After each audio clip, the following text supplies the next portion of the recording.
श्री परमात्मने नमः। जिस प्रकार मकड़ी अपने से प्रकट किए हुए तंतु जाले से स्वयं आच्छादित हो जाती है, उसमें अपने को छुपा लेती है, उसी प्रकार जिन एक देव परम पुरुष परमेश्वर ने अपनी स्वरूपभूत मुख्य एवं दिव्य अचिंत्य शक्ति से उत्पन्न अनंत कार्यों द्वारा स्वभाव से ही अपने को आच्छादित कर रखा है, जिसके कारण संसारी जीव उन्हें देख नहीं पाते, वे सर्वशक्तिमान सर्वाधार परमात्मा हम लोगों को सबके परम आश्रयभूत अपने पर ब्रह्म स्वरूप में स्थापित करें। वे एक ही परम देव परमेश्वर समस्त प्राणियों के हृदय रूप गुहा में छुपे हुए हैं। वे सर्वव्यापी और समस्त प्राणियों के अंतर्यामी परमात्मा हैं। वे ही सबके कर्मों के अधिष्ठाता, उनको कर्म अनुसार फल देने वाले और समस्त प्राणियों के निवास स्थान आश्रय हैं तथा वे ही सबके साक्षी शुभाशुभ कर्म को देखने वाले परम चेतन स्वरूप तथा सबको चेतन प्रदान करने वाले सर्वथा विशुद्ध अर्थात निर्लेप और प्रकृति के गुणों से अतीत हैं। जो विशुद्ध चेतन स्वरूप परमेश्वर के ही अंश होने के कारण वास्तव में कुछ नहीं करते, ऐसे अनंत जीवात्माओं के जो अकेले ही नियंता कर्म फल देने वाले हैं, जो एक प्रकृति रूप बीज को बहुत प्रकार से रचना करते के इस विचित्र जगत के रूप में बनाते हैं, उन हृदय स्थित सर्वशक्तिमान परम सुहद्र परमेश्वर को जो धीर पुरुष निरंतर देखते रहते हैं, उन निरंतर उन्हीं में तन्मय हुए रहते हैं, उन्हीं को सदा रहने वाले परम आनंद प्राप्त होता है। दूसरे को जो इस प्रकार उनका निरंतर चिंतन नहीं करते, वह परम आनंद नहीं मिलता, वे उससे वंचित रह जाते हैं। जो नित्य चेतन सर्वशक्तिमान सर्वाधार परमात्मा अकेले ही बहुत से नित्य चेतन जीवात्माओं के कर्म फल भोगों का विधान करते हैं, जिन्होंने इस विचित्र जगत की रचना करके समस्त जीव समुदाय के लिए उनके कर्म अनुसार फल भोग की व्यवस्था कर रखी है, उनको प्राप्त करने के दो साधन हैं, एक ज्ञान योग, दूसरा कर्म योग। भक्ति दोनों में ही अनुशयूत है, इस कारण उसका अलग वर्णन नहीं किया गया। उन ज्ञान योग और कर्म योग द्वारा प्राप्त किए जाने योग सबके कारण रूप परम देव परमेश्वर को जानकर मनुष्य समस्त बंधनों से सर्वथा मुक्त हो जाता है। जो उन्हें जान लेता है और प्राप्त कर लेता है, वह कभी किसी भी कारण से जन्म मरण के बंधन में नहीं पड़ता। अतः मनुष्य को उन सर्वशक्तिमान सर्वाधार परमात्मा को प्राप्त करने के लिए अपनी योग्यता और रुचि के अनुसार ज्ञान योग या कर्म योग किसी एक साधन में तत्परता पूर्वक लग जाना चाहिए। उन परम आनंद स्वरूप पर ब्रह्म परमेश्वर के समीप यह सूर्य अपना प्रकाश नहीं फैला सकता। जिस प्रकार सूर्य के प्रकाशित होने पर जुगनू का प्रकाश लुप्त हो जाता है, उसी प्रकार सूर्य का भी तेज वहाँ लुप्त हो जाता है। चंद्रमा, तारागण और बिजली भी वहाँ अपना प्रकाश नहीं फैला सकते। फिर इस लौकिक अग्नि की तो बात ही क्या है, क्योंकि इस जगत में जो कोई भी प्रकाशशील तत्व है, वे उन परम प्रकाश स्वरूप पर ब्रह्म पुरुषोत्तम की प्रकाश शक्ति के किसी अंश को पाकर ही प्रकाशित होते हैं। फिर वे अपने प्रकाशकों के समीप कैसे अपना प्रकाश फैला सकते हैं। अतः यह समझना चाहिए कि यह संपूर्ण जगत उन जगत आत्मा पुरुषोत्तम के प्रकाश से ही प्रकाशित हो रहा है। इस ब्रह्मांड में जो एक प्रकाश स्वरूप पर ब्रह्म परमेश्वर सर्वत्र परिपूर्ण हैं, वे ही जल में प्रविष्ट अग्नि हैं। यद्यपि शीतल स्वभाव युक्त जल में उष्ण स्वभाव अग्नि का होना साधारण दृष्टि से समझ में नहीं आता, क्योंकि दोनों का स्वभाव परस्पर विरुद्ध है, तथापि उसके रहस्य को जानने वाले वैज्ञानिकों को वो प्रत्यक्ष दिखता है। अतः वे उसी जल में से बिजली के रूप में उस अग्नि तत्व को निकालकर नाना प्रकार के कार्यों का साधन करते हैं। शास्त्रों में भी जगह जगह यह बात कही गई है कि समुद्र में बढ़वा नल अग्नि है, अपने कार्य में कारण व्याप्त रहता है। इस न्याय से भी जल तत्व का कारण होने से तेजस्व तत्व का जल में व्याप्त होना उचित ही है, किंतु इस रहस्य को न जानने वाला जल में स्थित अग्नि को नहीं देख पाता। इसी प्रकार परमात्मा इस जड़ जगत से स्वभावतः सर्वथा विलक्षण है, क्योंकि वे चेतन ज्ञान स्वरूप और सर्वज्ञ हैं तथा यह जगत जड़ और ज्ञेय है। इस प्रकार जगत से विरुद्ध दिखने के कारण साधारण दृष्टि से यह बात समझ में नहीं आती कि वे इसमें किस प्रकार व्याप्त हैं और किस प्रकार इसके कारण हैं, परंतु जो उन परम ब्रह्म की अचिंत अद्भुत शक्ति के रहस्य को समझते हैं, उनको वे प्रत्यक्षवत सर्वत्र परिपूर्ण और सबके एकमात्र कारण प्रतीत होते हैं। उन सर्वशक्तिमान सर्वाधार परमात्मा को जानकर ही मनुष्य इस मृत्यु रूप संसार समुद्र से पार हो सकता है, सदा के लिए जन्म मरण से सर्वथा छूट सकता है। उनके दिव्य परम धाम की प्राप्ति के लिए दूसरा कोई मार्ग नहीं है। अतः हमें उन परमात्मा का जिज्ञासु होकर उन्हें जानने की चेष्टा में लग जाना चाहिए। जिनको जानने से जन्म मरण से छूटने की बात कही गई है, वे परमेश्वर कैसे हैं, इस जिज्ञासा पर उनके स्वरूप का वर्णन किया गया है।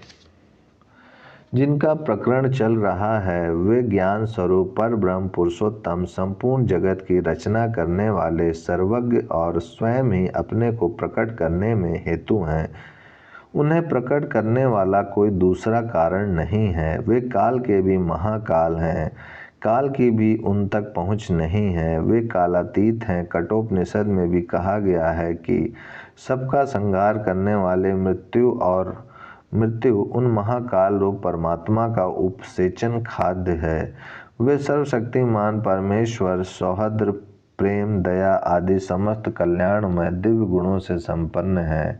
संसार में जितने भी शुभ गुण देखने में आते हैं वे उन दिव्य गुणों के किसी एक अंश की झलक है। वे समस्त जीवों को, उनके कर्मों को और अनंत ब्रह्मांडों के भीतर तीनों कालों में घटित होने वाली छोटी से छोटी और बड़ी से बड़ी घटना को भली भांति जानते हैं।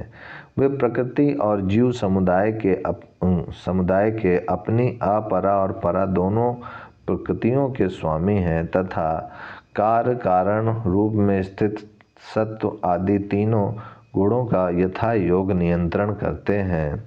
वे ही इस जन्म मृत्यु रूप संसार चक्र में जीवों को उनके कर्म अनुसार बांध कर रखते हैं, उनका पालन पोषण करते और इस बंधन से जीवों को मुक्त भी करते हैं।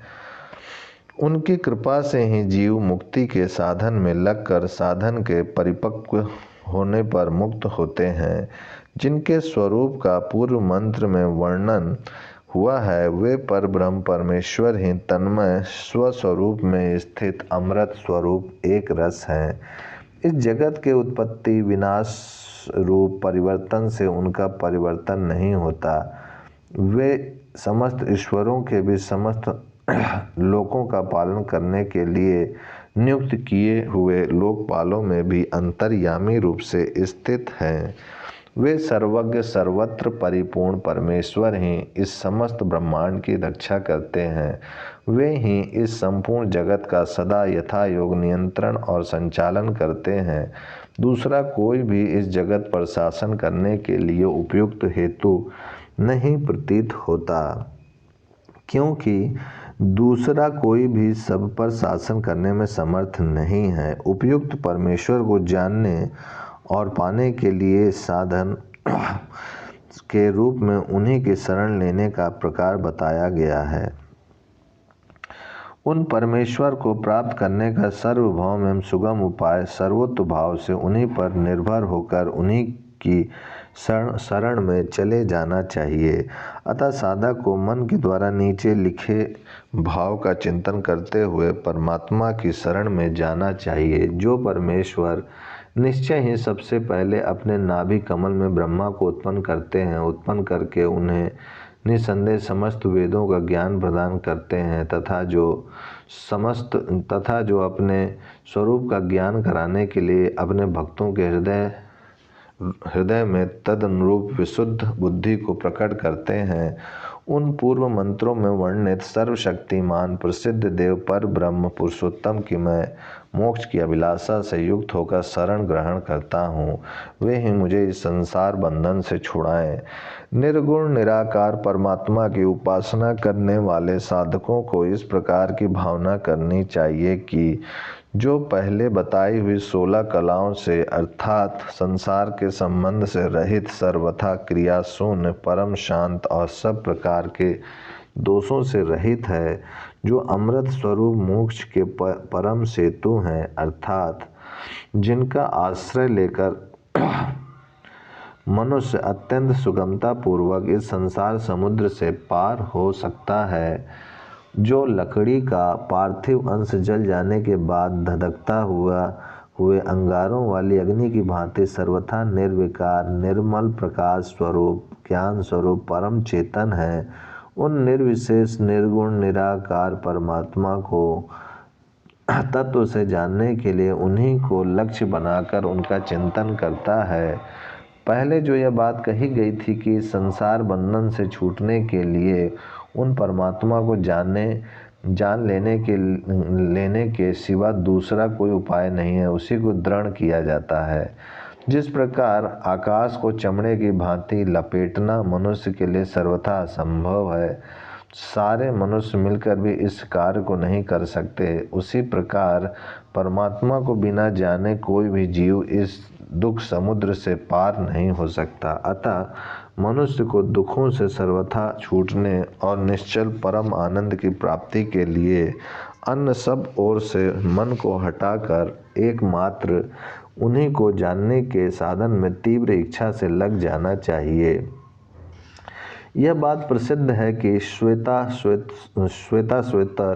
ऋषि ने तप के प्रभाव से अर्थात समस्त विषय सुख का त्याग करके संयम में जीवन बिताते हुए निरंतर परमात्मा के ही चिंतन में लगे रहकर उन परम देव परमेश्वर की अहेतुकी दया से उन्हें जान लिया था। फिर उन्होंने ऋषि समुदाय से सेवित उनके परम लक्ष्य इस परम पवित्र ब्रह्म तत्व का आश्रम के अभिमान से सर्वथा अतीत हुए देह अभिमान शून्य अधिकारियों को भली भांति उपदेश किया था। इससे इस मंत्र में यह बात भी दिखलाई दी गई कि देह अभिमान शून्य साधक ही ब्रह्म तत्व का उपदेश सुनने के वास्तविक अधिकारी हैं। यह परम रहस्यमय ज्ञान पूर्व काल में भी वेद के अंतिम भाग उपनिषदों में भली बातें वर्णित हुआ था। भाव यह है कि ज्ञान की परंपरा कल्पांतर से चली आती है, यह कोई नई बात नहीं है। इसका उपदेश किसे दिया जाए और किसे नहीं, ऐसी जिज्ञासा होने पर कहते हैं, जिसका अंतःकरण विषय वासना से शून्य होकर सर्वथा शांत हो गया हो, ऐसे मनुष्य को इस रहस्य का उपदेश जिसका अंतःकरण विषय वासना से शून्य होकर सर्वथा शांत हो गया हो, ऐसे मनुष्य को इस रहस्य का उपदेश नहीं देना चाहिए तथा जो अपना पुत्र ना हो अथवा शिष्य ना हो उसे भी नहीं देना चाहिए। भाव यह है कि या तो जो सर्वथा शांत चित्त हो ऐसे अधिकारी को देना चाहिए अथवा जो अपना पुत्र या शिष्य हो उसे देना चाहिए, क्योंकि पुत्र और शिष्य को अधिकारी बनाना पिता और गुरु का ही काम है। अतः वह पहले से ही अधिकारी हो यह नियम नहीं है। जिसका अंतःकरण विषय वासना से शून्य होकर सर्वथा शांत ना हो गया हो, ऐसे मनुष्य को इस रहस्य का उपदेश नहीं देना चाहिए। जिस साधक की परम देव परमेश्वर में परम भक्ति होती है तथा जिस प्रकार परमेश्वर में होती है उसी प्रकार अपने गुरु में भी होती है, उस महात्मा मनस्वी पुरुष के हृदय में ही ये बात बताए हुए रहस्यमय अर्थ प्रकाशित होते हैं। अर्थात अतः जिज्ञासु को पूर्ण श्रद्धालु और भक्त बनना चाहिए। जिसमें पूर्ण श्रद्धा और भक्ति है, उसी महात्मा के हृदय में ये गुण अर्थ प्रकाशित होते हैं। इस मंत्र में अंतिम वाक्य की पुनरावृत्ति ग्रंथ की समाप्ति सूचित करने के लिए है। षष्ठ अध्याय समाप्त। कृष्ण यजुर्वेदीय श्वेताश्वेतर उपनिषद समाप्त। शांति पाठ। ओम शांति शांति शांति।